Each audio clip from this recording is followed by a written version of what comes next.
Perhatian, PDKT Online akan dimulai beberapa saat lagi. Mari siapkan hati kita untuk memuji dan menyembah Tuhan.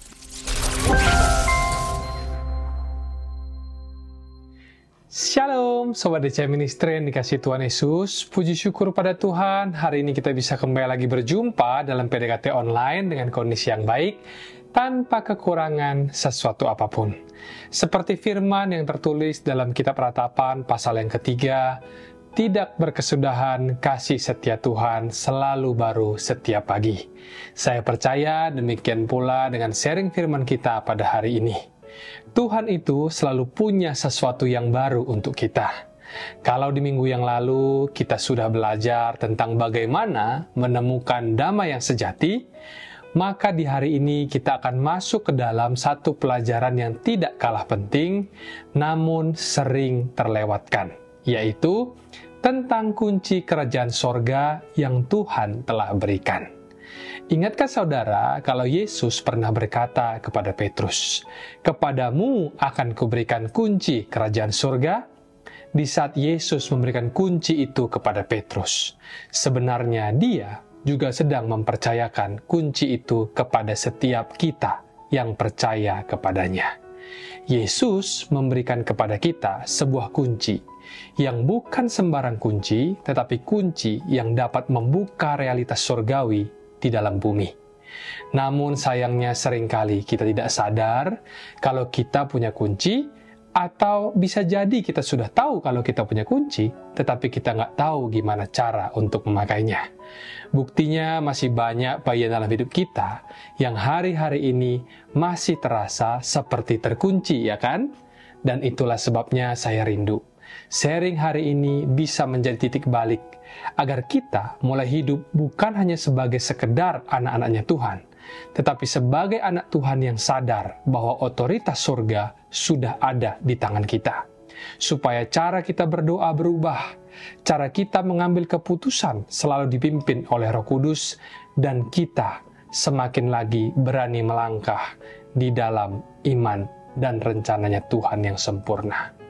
Dan seperti biasanya, sebelum kita masuk lebih dalam lagi untuk membahas sharing firman Tuhan pada hari ini, mari kita datang kepada Tuhan dan bersatu hati di dalam doa.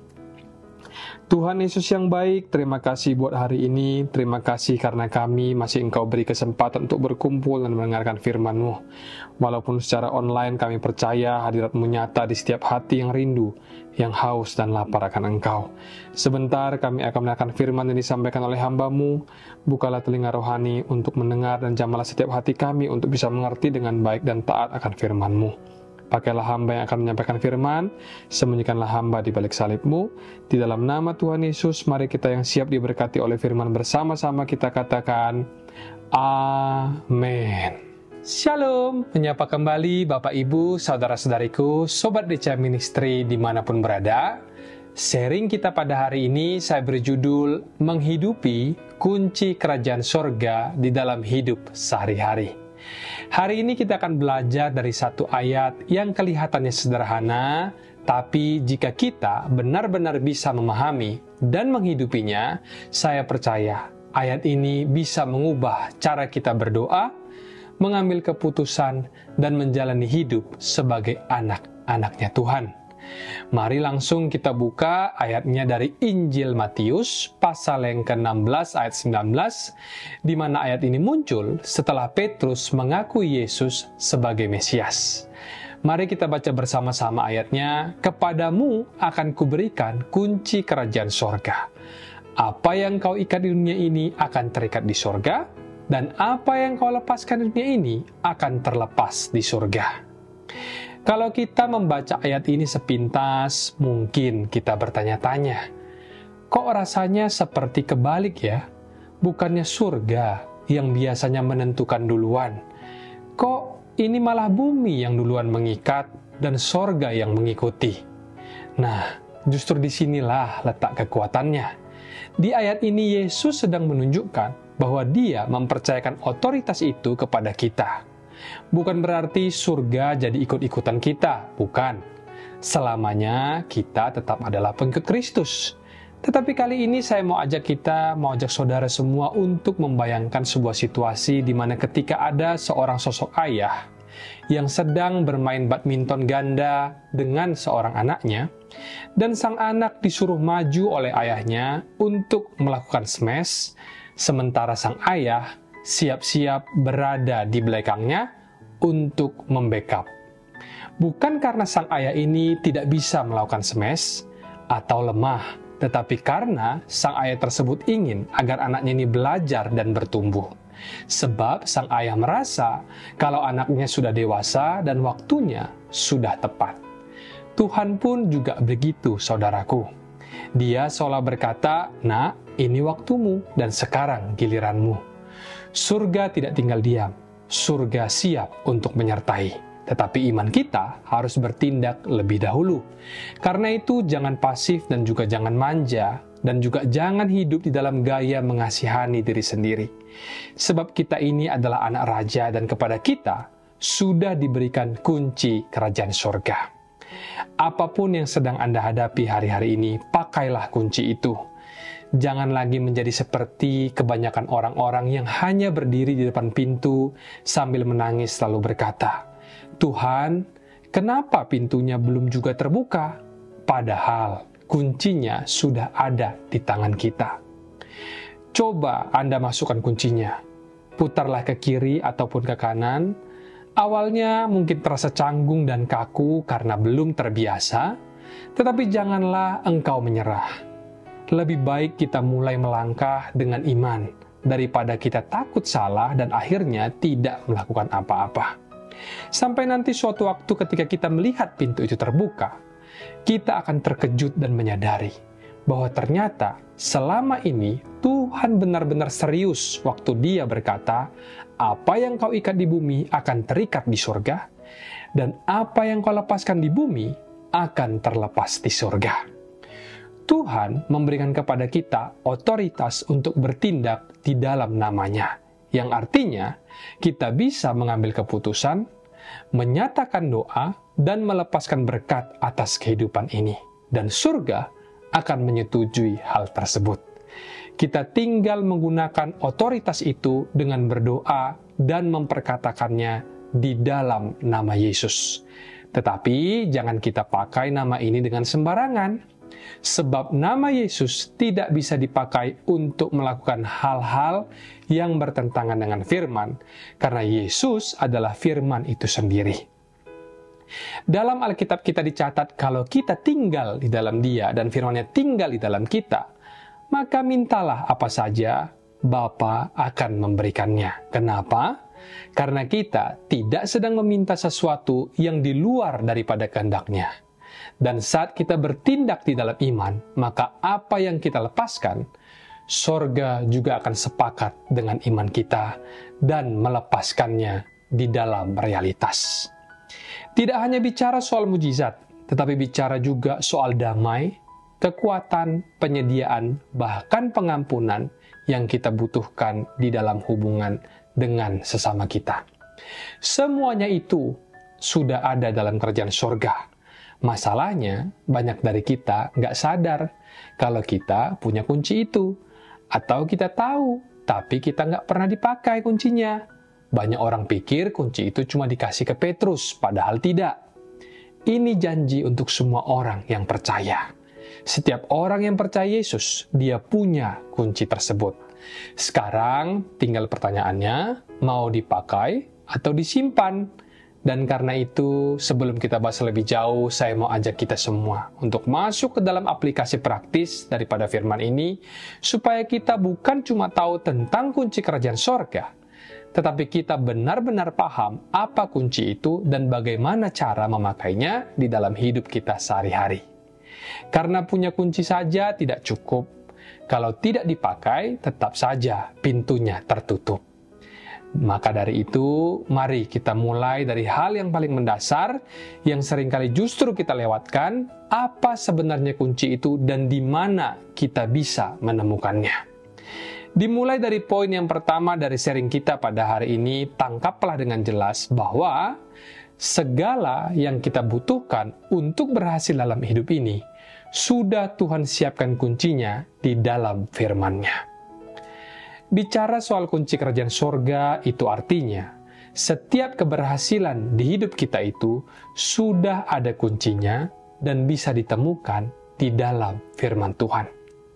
Tidak perlu kita cari kemana-mana sebab semuanya sudah tersedia di dalam Alkitab, dari Kejadian sampai Wahyu.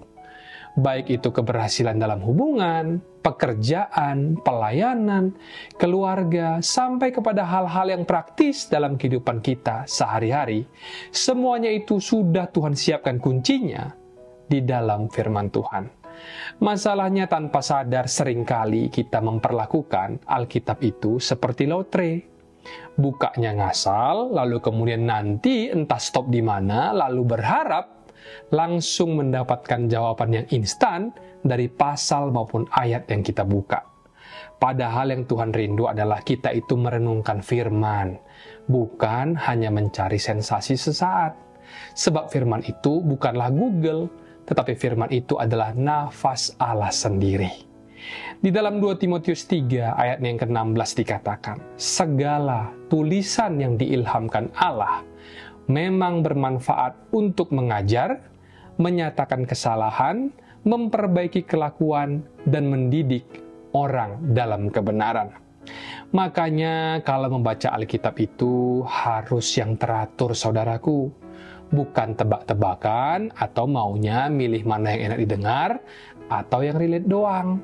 Sekalipun nanti pas kita membaca Alkitab secara teratur, ketemu dengan pasal-pasal yang rumit dan membosankan seperti silsilah, nama-nama, ataupun ukuran-ukuran.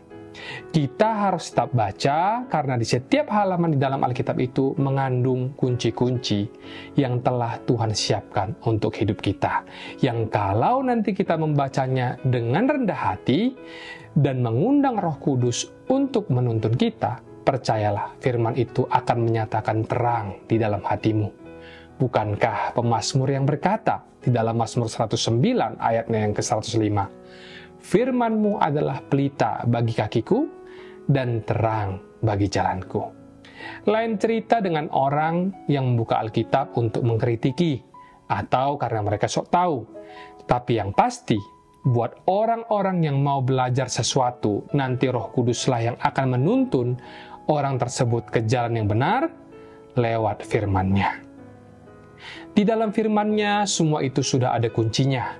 Baik itu kunci pertumbuhanmu, kunci kemenanganmu, kebebasanmu, dan kunci apapun atas segala sesuatu yang di luar dari kemampuan manusia.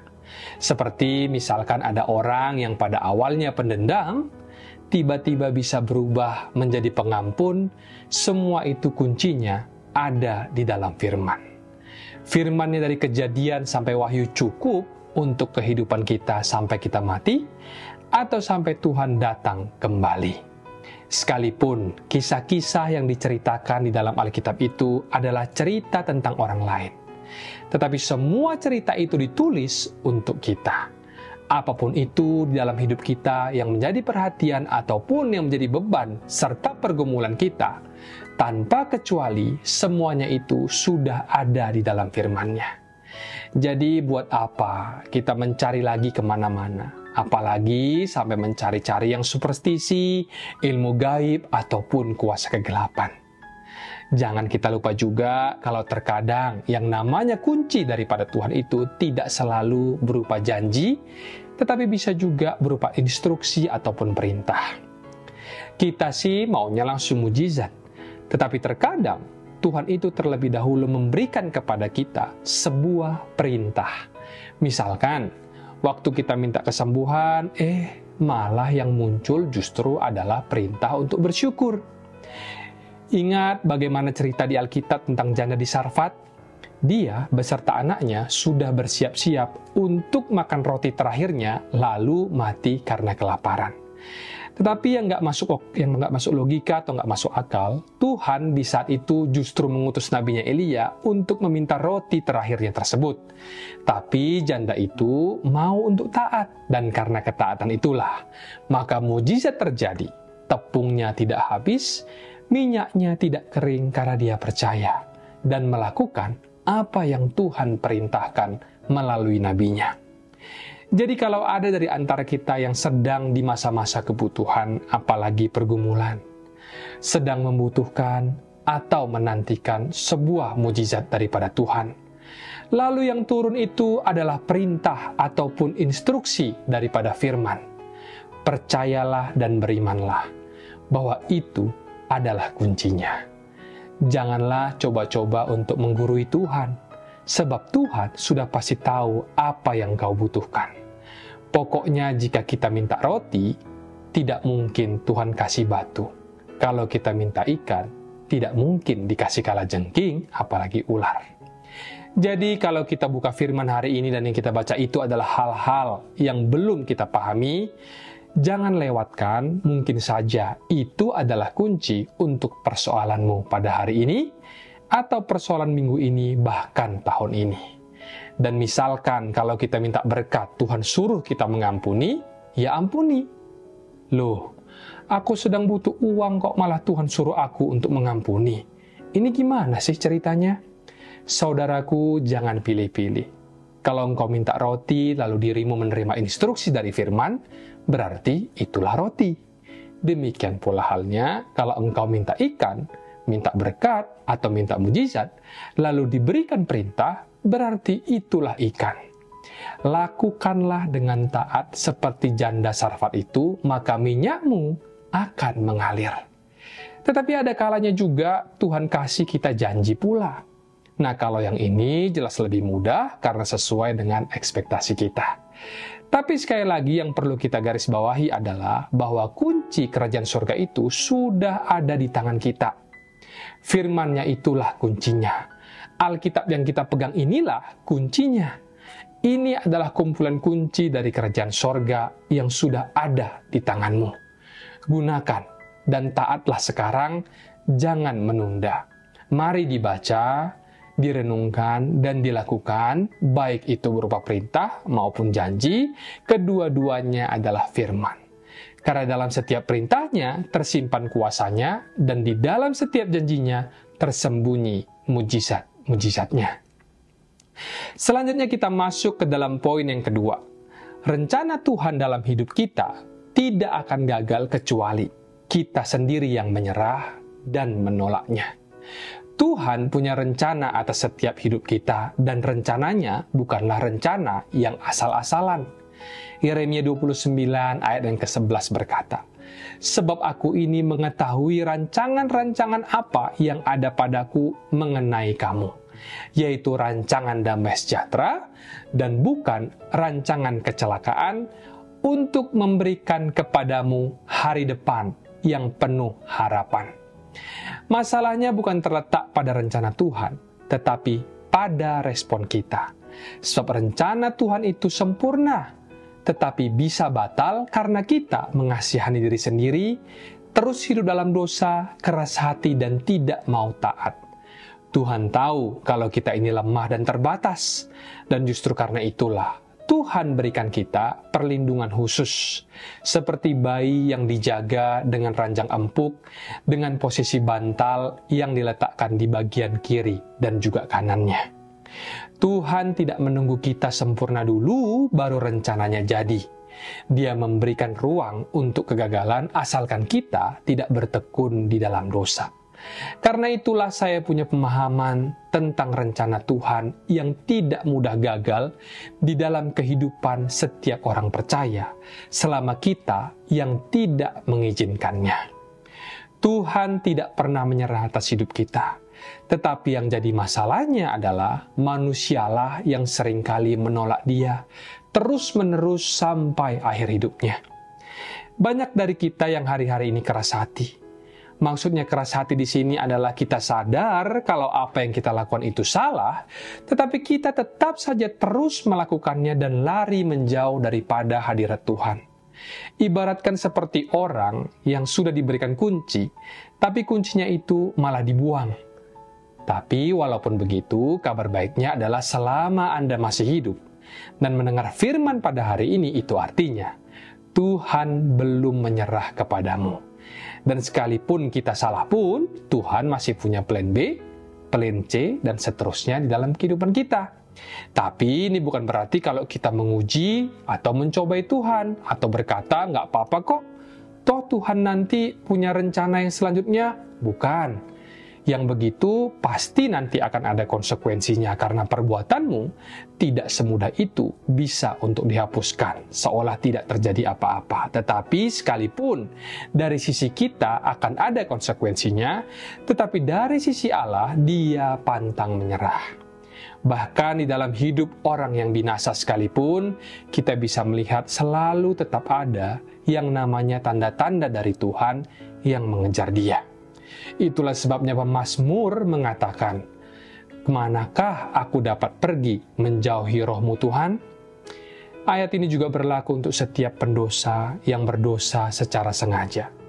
Justru karena hal ini kita jadi tahu, Tuhan kita kayak begitu, dan itu seharusnya membuat hati kita itu harusnya luluh. Sekalipun kita bisa salah atau jatuh, tapi kita tidak akan pernah bisa terlalu lama-lama ada dalam dosa dan lari dari hadirat Tuhan. Sebab ketika nanti kita berbalik pada Tuhan, katakanlah misalnya dari sebuah kesalahan, Tuhan pasti akan menangkap kita dengan kasih. Saya jadi teringat akan cerita di Alkitab ketika si bungsu kembali kepada ayahnya dalam kondisi yang compang-camping dan juga berlumuran lumpur. Sang ayah tetap berlari untuk menyambutnya. Dia dikasih cincin, disiapkan pesta, karena yang terpenting itu adalah dia kembali. Jadi janganlah kita menunggu semuanya baik dulu, baru kita datang kepada Tuhan. Bergegaslah kembali kepadanya dan pakai kunci itu untuk kembali dan bertobat. Pakai kunci itu untuk melawan rasa malu dan ragu yang ada padamu. Karena rencana Tuhan tidak gagal, kecuali kitalah yang melepaskan kuncinya. Nasib kita memang ada di tangan Tuhan, tetapi kuncinya ada di tangan kita. Bahkan dalam Roma 8 ayatnya yang ke-28 dikatakan, Tuhan bekerja sama dalam segala perkara.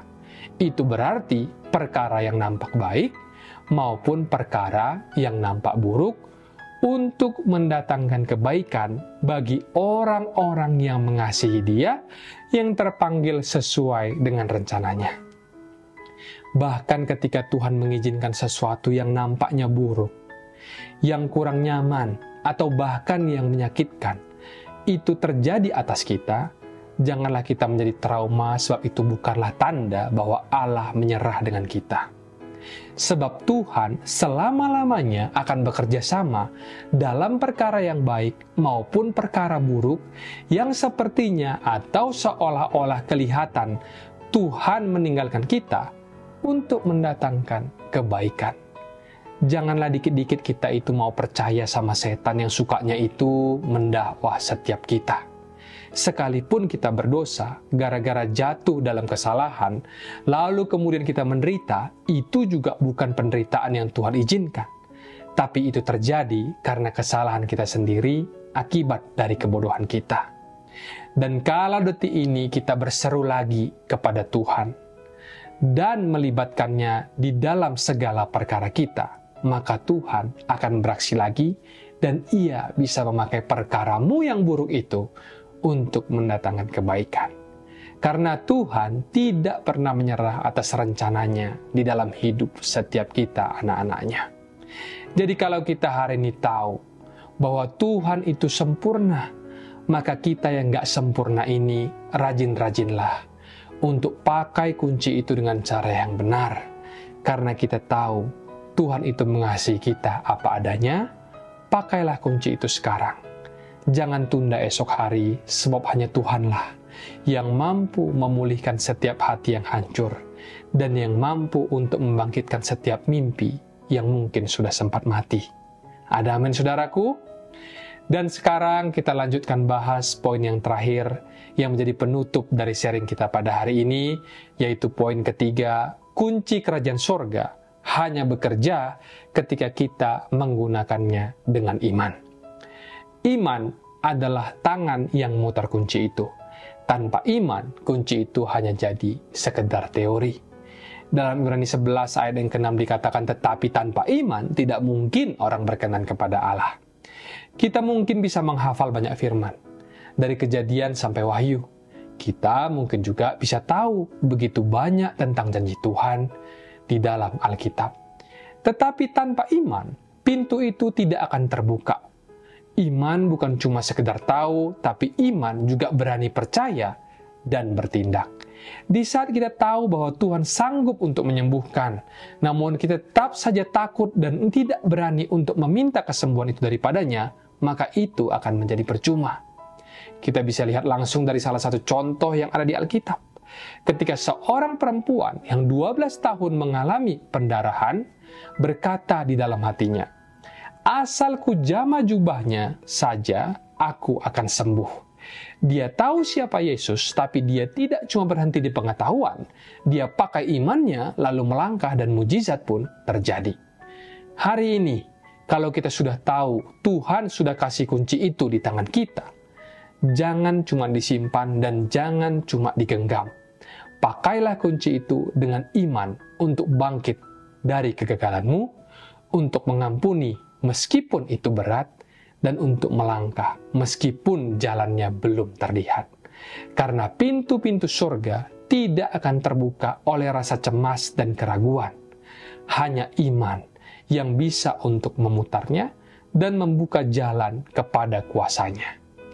3 hal yang bisa kita pelajari dari sharing kita pada hari ini, menghidupi kunci kerajaan sorga di dalam hidup sehari-hari.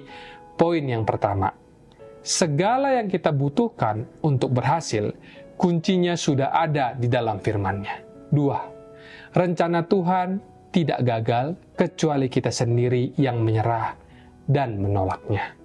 3, kunci kerajaan surga hanya bekerja ketika kita menggunakannya dengan iman. Sekarang kunci itu sudah ada di tangan Anda dan di tangan saya. Apakah kita akan menggunakannya?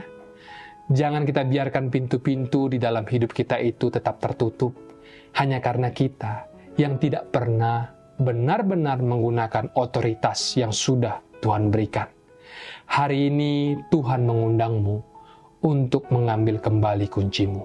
Percaya lagi, berdoa lagi, dan melangkah lagi. Karena apa yang kau ikat di bumi akan terikat di surga, dan apa yang kau lepaskan di bumi akan terlepas di surga. Demikian sharing pada hari ini. Mari kita bersatu hati di dalam doa. Tuhan Yesus yang baik, terima kasih buat firman-Mu pada hari ini. Terima kasih karena Engkau sudah mempercayakan kunci kerajaan surga kepada kami. Ampuni kami kalau selama ini kami sering lupa, sering ragu atau bahkan menyerah. Tapi di hari ini kami mau belajar kembali untuk percaya, melangkah dan memakai kunci itu dengan iman. Tuhan, kami juga rindu untuk terus menopang di dalam doa semua Sobat ECA Ministry yang sedang mendengarkan PDKT online pada saat ini. Biarlah mereka yang lelah Engkau kuatkan, yang khawatir Engkau berikan kelegaan, dan yang merasa gagal Engkau pulihkan. Ajarlah kami untuk hidup bukan dengan kekuatan kami sendiri, tetapi dengan otoritas yang daripadamu, supaya setiap keputusan, langkah, dan setiap doa-doa kami selalu selaras dengan rencana-Mu yang sempurna. Di dalam nama Tuhan Yesus, mari kita yang percaya dan berdoa bersama kita katakan, amin. Mari kita angkat tangan untuk terima berkat daripada Tuhan. Terimalah kiranya berkat dari Allah Bapa, cinta kasih Tuhan Yesus Kristus, penyertaan Allah Roh Kudus akan menyertai hidupmu mulai hari ini bahkan sampai kali yang kedua Tuhan Yesus datang menjemput kita. Namamu tercatat di dalam kitab kehidupan. Dalam nama Tuhan Yesus yang percaya dan berkati, katakan bersama, amin, amin, amin. Tuhan Yesus memberkati, shalom dan sampai jumpa.